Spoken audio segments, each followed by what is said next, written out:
Let's get right to the CIA sex scandal and those breaking new details overnight about the veteran FBI agent who took the first investigative steps that would lead to the downfall of CIA Director David Petraeus.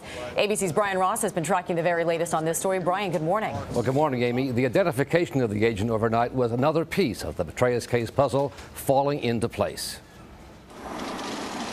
It was last May when Tampa socialite Jill Kelly began to get a series of emails that made her think someone was stalking her and her friend, CIA Director David Petraeus.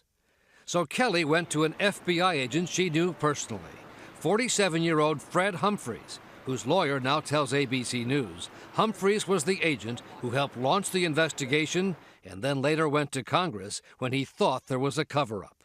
If we hadn't had an individual that apparently believed in right and wrong with no gray, we may never have gotten to where we are in this case today. The FBI did not tell the White House about Petraeus' affair with his biographer Paula Broadwell until the day after the election, even though agents knew about it a month earlier. FBI Director Robert Mueller went to Capitol Hill Wednesday to defend the Bureau's handling of the case. Around the same time, the president was saying he has full confidence in the FBI, but is waiting for a full explanation. I am withholding judgment.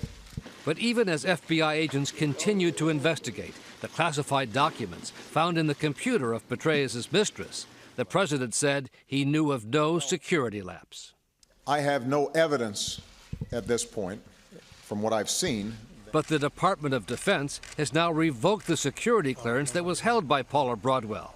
As for the agent, Fred Humphries, his home outside Tampa was dark last night, other than this car racing out of the driveway shortly after ABC News arrived. Sir, ABC News? Adding yet another bit of spice to this soap opera in Tampa, reports that Humphries had sent a picture of himself shirtless to Jill Kelly. His lawyer says that's true, but it was a joke between friends. A photograph taken when Humphries posed next to 2 or 3 firing range dummies that showed only their heads and naked torsos, and he was pretending to be essentially a 4th dummy, his lawyer says, and that he had no romantic connection with Jill Kelly.